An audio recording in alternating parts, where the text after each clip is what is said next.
Okay. Ano pa yung mga problema, Doc, na hindi pa natin nabanggit na dahilan kung bakit bumababa or kumokonte yung production Ay, ng rice? siguro napansin mo, very clear yan this year, this last season. Sabi ko sa'yo, last year, last dry cropping season, ang presyo ng sariwang palay ay umabot ng 19 to 22 pesos per kilo. Yes. At yan ay napakagandang insentibo sa mga magsasaka. Sapagkat, ang sabi nga ng mga magsasaka na interview ko, alam nyo sir, kahit po bawasan ang incentive ng subsidy ng gobyerno sa amin, basta siguraduhin lamang na tama o mataas ang presyo ng palay, okay na po sa amin yan. Eh siyempre, kahit sino man, nawawala ng ganang magtanim sapagkat ang baba ng presyo ng produkto mo, di ba? Gusto mo bang matuto ng agribusiness, crops, livestock and poultry, aquaculture, at ma-inspire sa mga success stories? Agribusiness How It Works! As a YouTube channel, Agribusiness features entrepreneurs, farmers, organizations, OFWs, investors. However, beyond our usual content and official endorsements, Agribusiness does not engage in other business dealings with them. While our viewers and featured individuals and entities may choose to pursue business deals with each other on their own, we encourage them to be cautious in doing so. Save the date! Introducing Agribusiness Connect sa September 28, 2025 at Elements at Centris. Makakasama natin ang mga industry experts para tulungan tayong i-explore ang best agriculture venture para sa inyo. Kung maganda yung presyo mo, siyempre kada sulok ng bukid mo na pwede mong taniman, itataniman mo para mas mataas ang maibenta mo sa magandang presyo.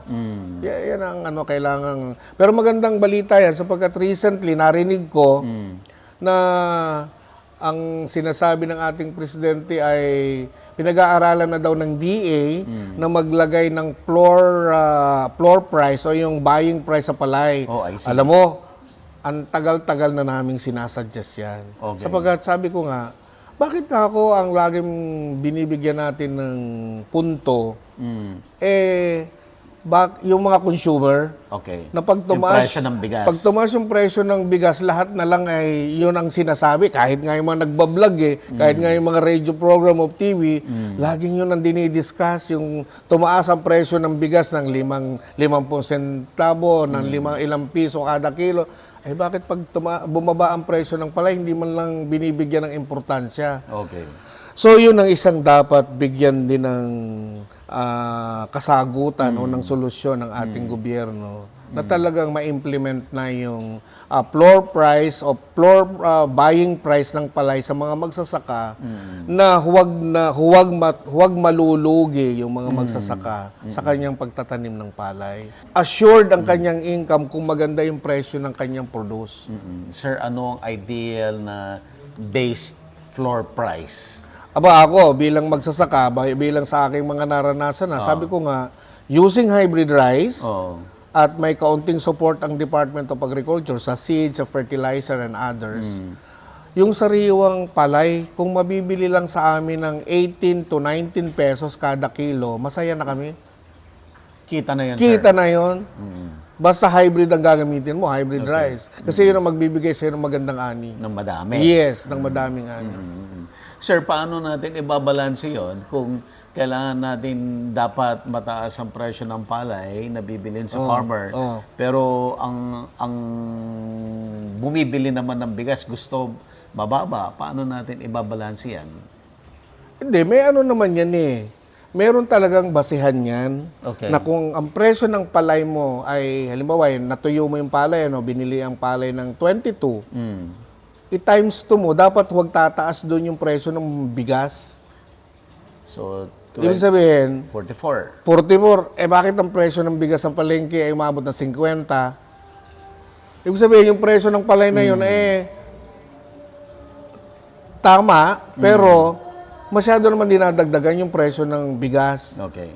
Although, siyempre, may mga programa ang gobyerno na mas mababang presyo ang bigas. Pero, hindi naman yan po pwede sa lahat. Hindi sapagkat sa lahat. hindi yan Actually, kakayanin. masyadong konti. Sir, Yeah, that's it. Yung pwedeng qualified for that program. Yeah. At yan naman ay talagang ginagawa ng mga iba-ibang bansa. Ang binibigyan lang ng ganyang kalaking subsidy o tulong, ay yung talagang mga sinasabi nating mga indigent families. Okay. Walang trabaho, walang source of income, na huwag naman nating hayaang magutom. Di ba? Hindi yan para sa lahat. Tama. Sir, yung bang ang Filipino farmers ay maliliit yung lupa nila na sakahan, is that also a problem? Sa ngayon, talagang ano yan, isa yan sa constraint. Bakit hindi mapaunlad yung estado ng mga magsasaka. Kaya nga ngayon, under the program sa rice, meron tayong tinatawag na Masagana Rice Industry Development Program. Okay.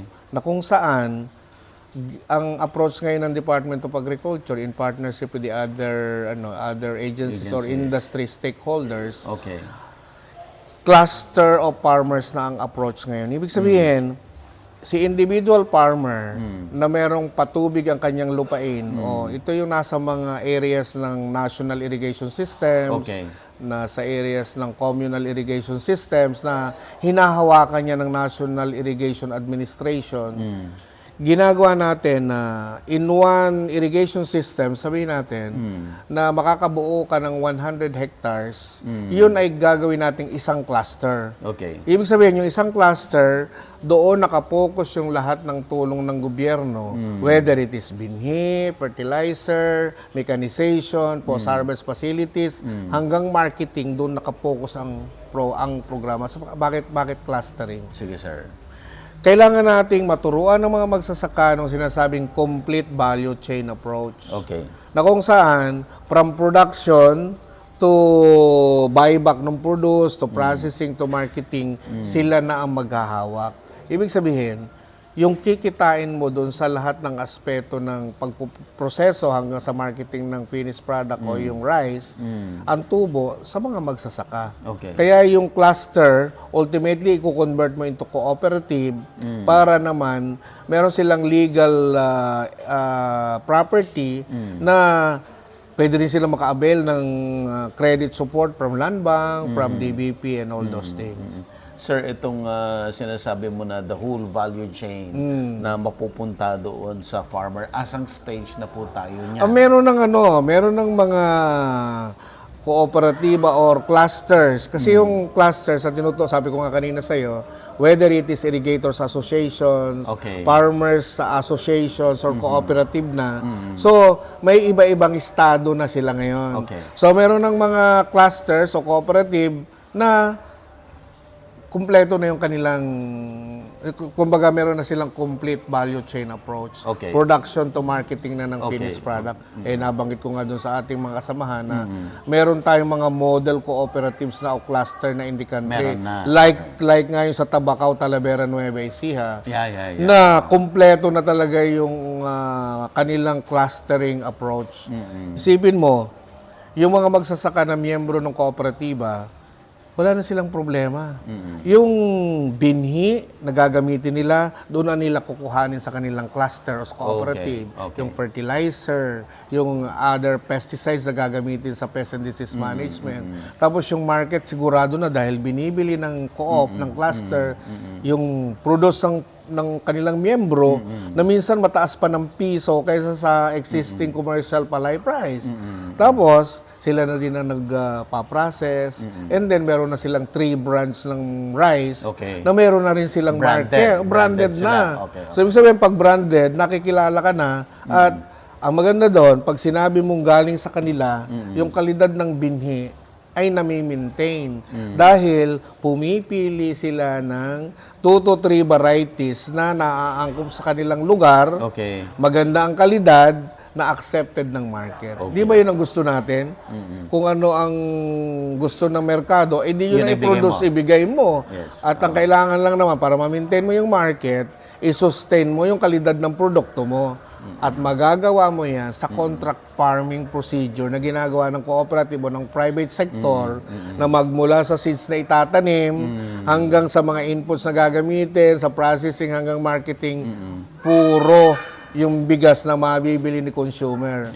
So si consumer, pagpunta ko sa market, nakita ko yung brand ng bigas, loyal siya. kukuhanin ko yung supot ng bigas, lagay ko sa pushcart ko kasi kabisado ko na yung kalidad niyan. Alam mo na quality. Yes, yan ang purpose ng complete value chain approach in rice production, following the clustering approach. Yeah. Doc, itong na-mention mo na grupo dito sa Talavera, Nueva Ecija, can you consider them as a success story already? Yes, that's already a very successful. Okay. Imagine, ano na sila, Hall of Famer na sa Land Bank. Oh, I see. Yung ibang kooperatiba nga, nagmamakaawa pa na pautangin. Alam mo ba sila? Yung mga bangko na nakaabang sa akin, hoy, umutang naman kayo sa amin. Okay, okay. At ang balita ko, nitong bandang huli, abay halos 500 million na yung credit line nila sa Land Bank. O, di ba? Okay. At ang award nila, ano na. O, ano yung tawag doon? Yung, kumbaga, more than 3 times na sila na-awardan. Hall of Fame. Hall of Famer na sila. Okay. Imagine. Oo. Pero alam mo yan, nagagawa nila yan dahil yung leadership ng kooperatiba, yung chairman, yung manager, at yung complete staff ng kooperatiba ay nagmamahal sa kanilang trabaho. Exactly. Pinangangalagaan nila yung kanilang mga ginagawa para sa kapakanan ng kanilang mga miyembro. Napakaganda eh. Kaya nga ako, I keep on mentioning this cooperative anywhere na mag-talk ako sapagkat, alam mo ako, parte ako ng kooperatiba na nag-develop sa kanila eh. Nasubaybayan ko yung paglago nila. So sabi ko, kaya pala. So, pwedeng mag-benchmark na Yes, ang mga pwede iba-ibang, na. grupo. Alam mo ba sila, hindi lang Filipino farmers ang nagbibisita. Aha. Lahat ng mga bisita sa Pilipinas, lagi naming nire-refer yan sapagkat pag nakita nila, wow, very successful na itong kooperatibang ito. They have the complete facilities. Alam mo ba yung kanilang pasilidad? Yung kanilang warehouse, yung dryer nila, yung rice mill nila, yung bodega nila, lagayan ng mga abono and others. Meron na rin silang truck scale, kompleto na yung mga trackings nila. Tapos, yung kanilang pagbibilad ng palay, kompleto na yung dryer nila. Kaya umuulan yan o hindi, tuloy-tuloy ang pagtutuyo. Meron na rin silang magandang opisina. Meron na rin silang magandang training conference room. Tapos kung may mga bisita sila, may mga guest house na rin sila sa ibang magsasaka, di ba? Kasi alam mo nangyayari ngayon, pumupunta doon mga magsasaka from Luzon, Visayas, and Mindanao.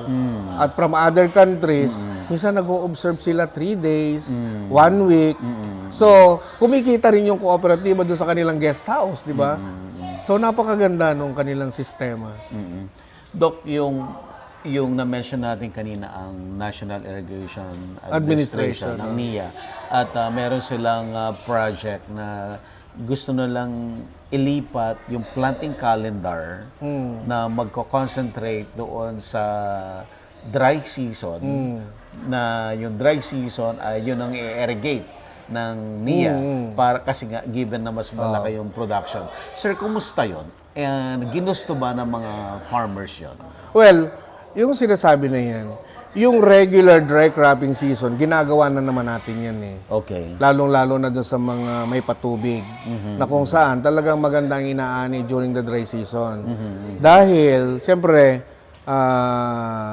walang masyadong malalakas na ulan, walang bagyo, walang masyadong pests and diseases. So, ibig sabihin, more or less assured ka na yung halaman mo maganda magiging resulta, which is proven yan sa Central Luzon and other regions of the country. At ako isa sa ano dyan, isa ako sa magsasaka na ginagawa yan. Kaya lang, ang sinasabi ko sa NIA, katulad ng Ecija, dapat yung nakaugalian na ng magsasaka na yung regular dry season ay magsimula ng last week of November to middle of December, huwag yun babaguhin. Alam mo kung bakit?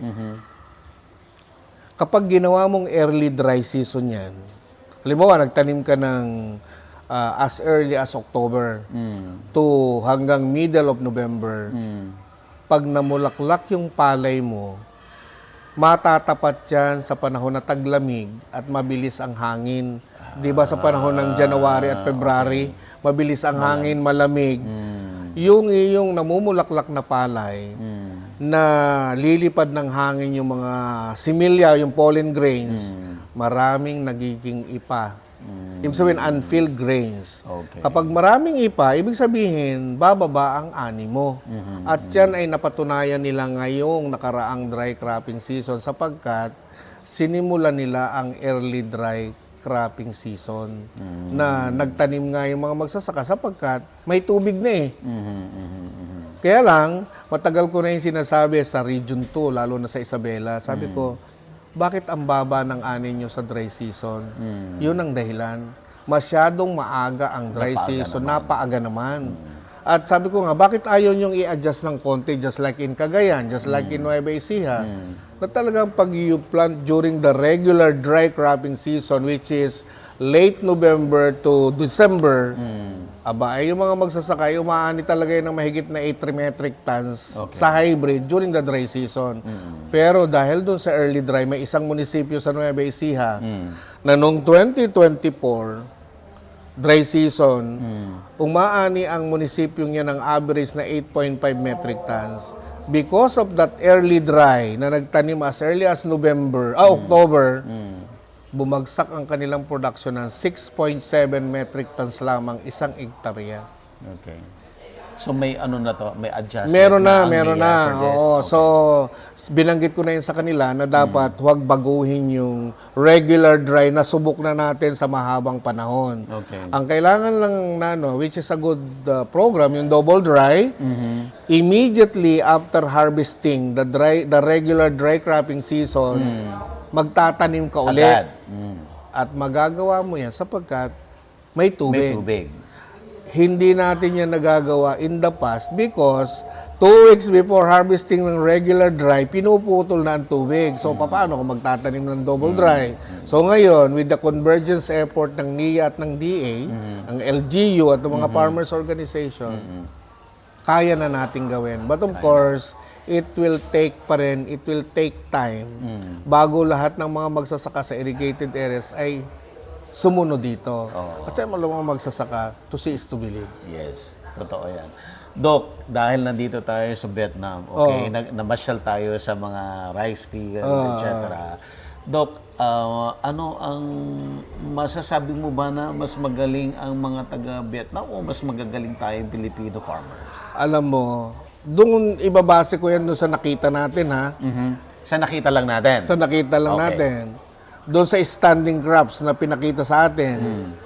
Abay, ako sa tinagal-tagal ko na nagbibisita sa mga palayan sa buong Pilipinas at sa ibang lugar, may palagay ko naman mas magaling pa yung palayan natin. Okay. Using the hybrid rice, may irigasyon, Okay. using the recommended technology, palagi naman hindi tayo madadaig. Hindi tayo madadala. Yes. Okay. Alam mo ang isang punto kaya sila ay mas mataas ang production. Yes. Dahil sa availability ng tubig Tubig. sa Mekong River. Kahit kasan lumingon ay tubig. Yes. Kahit puno ng mangga, kahit puno ng dragon fruit or whatever, May kanal. may kanal may tubig. May tubig. Kahit guava o kahit ano pa ba ito? Jackfruit. Talagang iba yung may patubig. Okay. At yun ang kulang sa atin. Okay. But in terms of Technology, Technology, hindi ako papayag na mas magaling sila sa atin. At yung mga pinakita sa atin, actually, mas nauna tayong gumagawa niyan. Okay. Yung mga rice, fish culture. That's it. Ay, naku, napakatagal na duck yan. rice culture. Sir, nung gumagawa tayo ng mga episodes Tanda mo in the yun? 90s, Meron na tayo niyan. tinuturo na yan eh. Kaya nga nung may magtanong ang farmer kanina, may written brochure sila. Sabi ko, meron na tayo niyan sa Agricultural Training Institute. Oo, matagal na. Yeah, that's it. Kailangan lang talaga i-revisit nila yon. Okay. Sir, anong advantage naman ng Vietnam farmers? Bakit? Anong meron sila na bakit nalalamangan tayo? Alam in terms mo, of, attitude? In terms madaling sagutin yan. Kaya lang Okay. baka naman tayo maging maging controversial, ha. Pero ang punto ko is Hindi, lang tayo, alam sir. mo, hindi tayo naninira eh. sige lang. natin Hindi ako yung- naman ang punto ko. ang mga Pilipino kasi, nasanay tayo sa mahabang panahon na tayo ay malayang magsalita. Okay. Na kapag may pina-implement na program ang gobyerno, marami din ang nagsasabi na hindi namin ito gusto. Marami naman na may gusto. So, ibig sabihin, hindi lahat sumasang-ayon, iisa ang tinutungo. Dito, yun ang pagkakaiba. Yeah. Magmula sa top leadership hanggang sa baba, pag sinabi ito ang programa, gagawin natin, lahat ay susunod. Kaya kita mo, ang bilis ng implementasyon. And with the policy ng gobyerno, na sabi nga nung ating interpreter yung sinusunod nilang structure ay katulad pa rin ng dati, talagang walang problema sa pag-i-implement ng program, mabilis. Kung gusto ko itong lahat ng irrigated areas ay hybrid, lagyan ko ng ganito karaming abono, ganito karaming, kumbaga yung other production inputs, ilagay mo. Hindi yan tututol, ilalagay nila, susunod. At ang maganda, kaakibat yung support at polisiya ng gobyerno. Pag sinabi, andyan. Di ba? Yun ang pagkakaiba. Yun ang pagkakaiba. Sir, at ang isa pa ganito, sa atin, ang implementation ng Department of Agriculture hanggang regional level lang ang tao ng Department of Agriculture.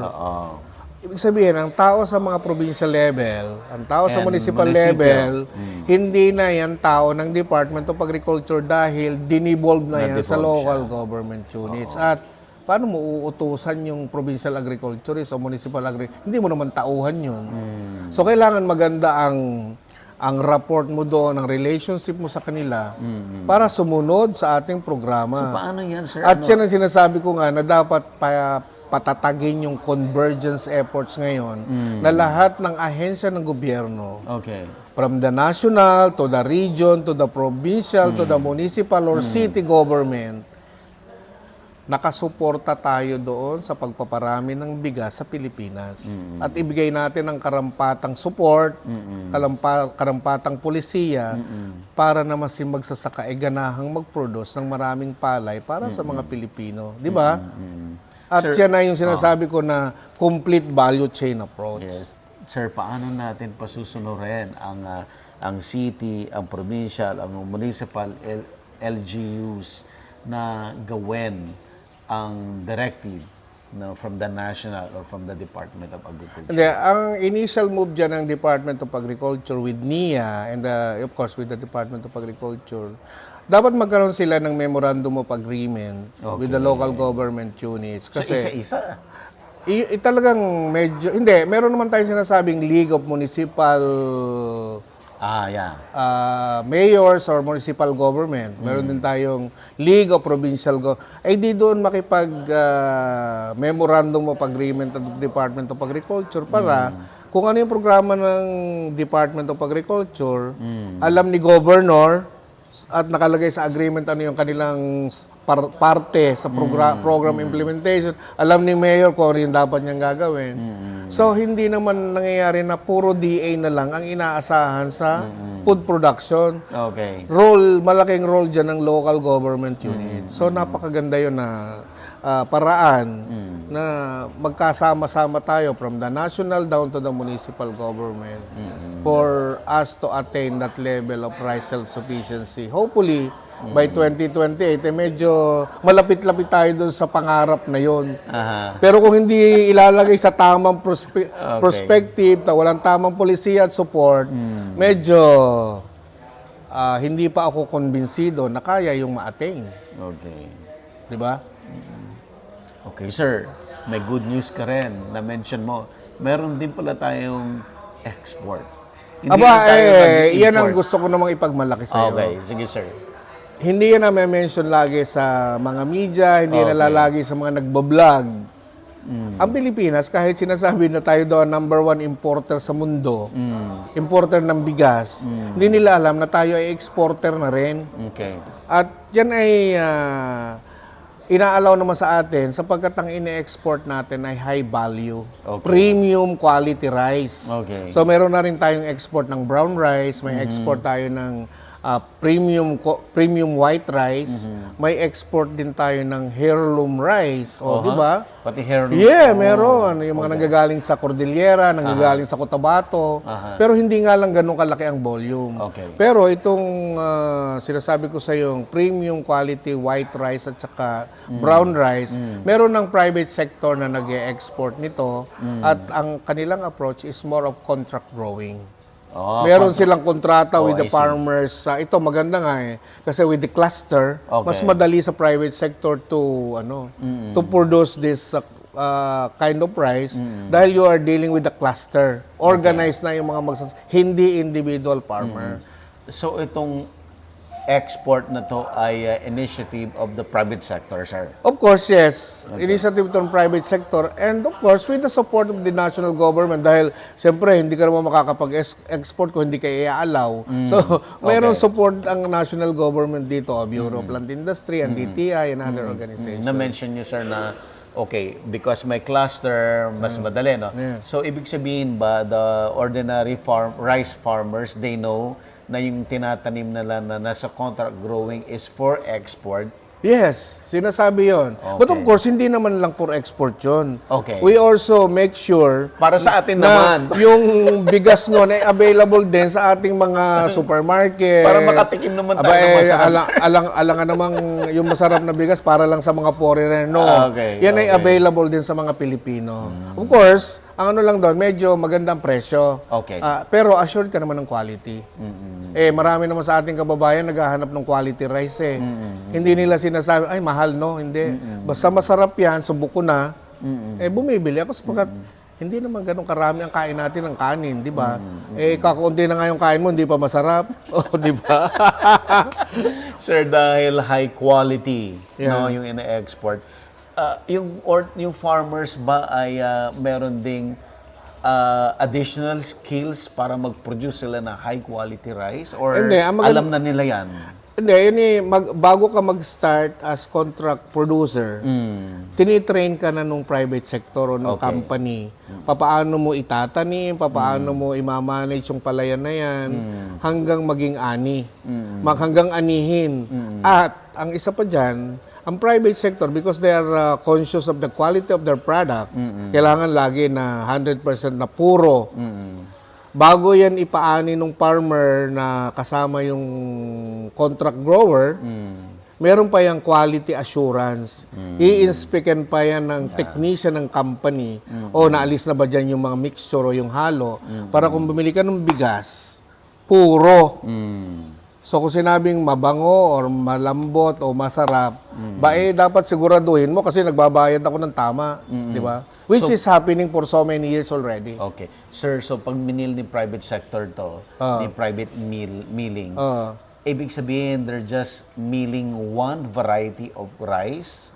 Or Yes. one variety At sila of rice? din na nagpuproduce ng binhi, kaya sigurado nila na yun ang totoong Yun ang lalabas yun ang talaga. lalabas na bigas kapag kainanin na sa bukid ng magsasaka.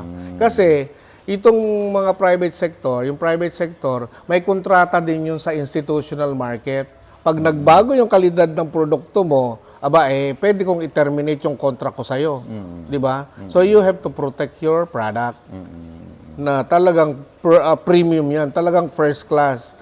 Sabi nga nung private sector na yun, sabi nila ito raw ang one of the best rice in the world. Sabi nung wala naman daw nagko-question. Ibig sabihin, satisfied sila sa kalidad ng ating bigas na ine-export. Di ba? Okay. Doc, yung mahabang napag-usapan natin about the problems ng rice production sa Pilipinas. Sir, may pag-asa tayo. May pag-asa. Okay. Kailangan lang ang ating ay positive thinker tayo na anumang bagay, anumang problema, may solusyon. Gamitan mo ng tamang pamamaraan at meron naman tayong technology. Ako nga, lagi ang sabi ko, dapat yan science-based. Science-based. Pinag-aralan mo magmula pa sa binhi, sa pagtatanim hanggang maani at i-market mo ang produkto, hindi ka dyan magkakamali. Kaya nga meron tayong tinatawag na good agricultural practices na itinuturo sa magsasaka. Magmula sa land preparation, hanggang anihin, hanggang maging bigas. Kung napunta ka sa PhilRice, meron tayong palay check, di ba? Basta may check, yung sabihin, tama yung ginagawa mo at kaya mong ma-attain yung objective mo. Di ba? Na hindi ka magpe-failure dyan. Of course, syempre, ang isa na lang kalaban mo dyan, talaga yung panahon. Na hindi tayo, hindi natin makokontrol. Doc, may message ka ba sa mga audience nating farmers?